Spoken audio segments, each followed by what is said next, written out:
गांव का एक छोटा सा घर था जिसकी दीवारें मिट्टी की थीं। आंगन में आम का पेड़ था और एक कोने में टूटी सी चारपाई रखी थी। इस घर में कभी हंसी खुशी गूंजती थी। यह सीमा और उसके पति अजय की छोटी सी दुनिया थी। लेकिन नियति को कुछ और ही मंजूर था। एक सड़क हादसे में अजय की मौत हो गई और सब कुछ पल भर में बदल गया। पति की तस्वीर सामने रखकर सीमा रोते हुए कहती, अब मैं कैसे जीऊंगी अजय? तुम्हारे बिना तो सांस भी भारी लग रही है। बच्चे कैसे पलेंगे? घर कैसे चलेगा? रिश्तेदारों ने कुछ दिन सहारा दिया, लेकिन धीरे धीरे सब अपने रास्ते हो लिए। गांव में कोई काम धंधा नहीं था और जो थोड़ी बहुत जमीन थी उसे भी कर्ज चुकाने में बेचना पड़ा। अब न छत सुरक्षित थी, न ही भविष्य। वह जानती थी कि बच्चों का भविष्य सिर्फ उसी के हाथों में है। गांव में कोई मदद करने वाला नहीं था। उसे अपनी सहेली मीना याद आई, जो दिल्ली में एक छोटी कंपनी में काम करती थी। मीना ने एक खत में लिखा था, सीमा, अगर कभी तुझे जरूरत पड़े तो दिल्ली आ जाना, यहां काम तो मिल ही जाएगा। बहुत सोचने के बाद सीमा ने फैसला लिया, मुझे दिल्ली जाना होगा, वहीं से एक नई जिंदगी शुरू करनी होगी। स्टेशन पर विदाई और मुश्किल सफर। सुबह सुबह गांव के छोटे से स्टेशन पर कुछ रिश्तेदार और पड़ी डिडोसी सीमा को छोड़ देने आए थे। उसके हाथ में एक पुराना सा बैग था जिसमें थोड़े कपड़े और बच्चों की तस्वीरें थीं। ट्रेन की सीटी बजी और वह प्लेटफॉर्म पर आ रुकी। बच्चे रो रहे थे, मां जल्दी लौट आना। सीमा ने बच्चों को गले लगाकर अपना दिल कड्ढा किया, तुम लोग नानी के पास रहना, मैं जल्दी ही तुम सबको अपने पास ले जाऊंगी। ट्रेन चली और सीमा की आंखों से आंसू बहते रहे। बोगी में भिड्डा थी, लोग अपने परिवार के साथ थे, लेकिन सीमा अकेली थी। वह खिड़की के पास बैठ गई। बाहर खेत और गांव के नजारे तेजी से पीछे छूट रहे थे। उसके दिल में एक ही सवाल बार बार उठ रहा था, क्या मैं दिल्ली जैसी बद्दी जगह पर टिक पाऊंगी? कोई धोखा तो नहीं देगा? बच्चे मेरे बिना कैसे रहेंगे? एक अजनबी का सहारा सीमा घबराई हुई थी।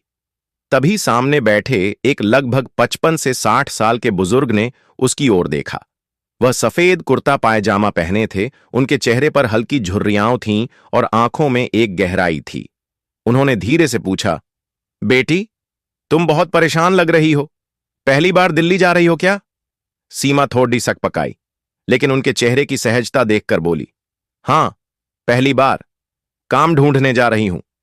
बुजुर्ग ने सिर हिलाया, डरना मत, दिल्ली बद्दी है, पर मेहनत करने वालों के लिए जगह हमेशा रहती है।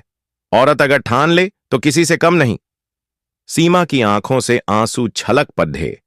उसने धीमी आवाज में कहा, मेरे पति नहीं रहे, बच्चों के लिए ही जा रही हूं। वह आदमी कुछ पल चुप रहा, फिर बोला, मेरी बीवी भी बहुत साल पहले मुझे छोड़कर चली गई थी। मैंने अकेले ही 2 बेटों को पढ़ाया लिखाया। आज दोनों अपने पैरों पर खड़े हैं। तब जाना कि अकेला इंसान भी अगर हिम्मत करे तो सब कर सकता है। धीरे धीरे अंधेरा छाने लगा। बुजुर्ग ने उसे पानी दिया और बोले, बेटी, मुश्किल वक्त भगवान इसलिए भेजते हैं ताकि हम अपनी ताकत पहचान सकें। तेरे बच्चों के लिए तू ही सब कुछ है, हार मत मानना। सीमा ने पहली बार पूरे सफर में गहरी सांस ली। उसे लगा जैसे कोई उसके भीतर बुझी हुई उम्मीद की लौ को फिर से जला रहा है। दिल्ली में नई शुरुआत। सुबह होते ही ट्रेन दिल्ली पहुंची। प्लेटफॉर्म पर उतरते समय सीमा अभी भी असमंजस में थी। कहां जाऊं, कहां ठहरूं? तभी वह बुजुर्ग बोले, बेटी, अगर कोई जगह न मिले तो यह पता लिख लो। मेरी बहन का एक एनजीओ है जो अकेली औरतों को रहने और काम दिलाने में मदद करता है। वहां जाओगी तो सहारा मिलेगा। उन्होंने अपनी जेब से एक कागज निकालकर सीमा के हाथ में रख दिया। सीमा की आंखें भर आईं। उसने कांपती हुई आवाज में कहा, आप कौन हैं बाबा? आपने तो मुझे अपने पिता जैसा सहारा दिया। बुजुर्ग मुस्कुराकर बोले, मैं भी किसी की बेटी का बाप हूं। सोचा, अगर मेरी बेटी अकेली सफर करती तो कोई तो उसे हिम्मत देता। भिद्ध भाद्ध वाली दिल्ली की सड़कों पर सीमा खड़ी थी, लेकिन अब उसके चेहरे पर डर नहीं था। उस अजनबी की बातें उसके कानों में गूंज रही थीं, औरत अगर ठान ले तो किसी से कम नहीं। वह एनजीओ पहुंची। वहां उसे एक सुरक्षित जगह मिली और धीरे धीरे उसे सिलाई का काम मिल गया। बच्चों की पढ़ाई फिर से शुरू हुई। सीमा हर रात आसमान की ओर देखती और सोचती, भगवान ने मेरे पति को मुझसे छीन लिया, लेकिन उसी भगवान ने ट्रेन में मुझे एक पिता जैसा अजनबी दे दिया। शायद यही उनका तरीका है हमें संभालने का। वह ट्रेन का छोटा सा सफर सीमा की जिंदगी का सबसे बड़ा मौद्द बन गया था। जिस औरत ने खुद को टूटा हुआ समझा था, उसी ने दिल्ली की भीड़ में खड्डे होकर यह जाना कि अकेली औरत कमजोर नहीं होती, बल्कि वही तो असली ताकत होती है।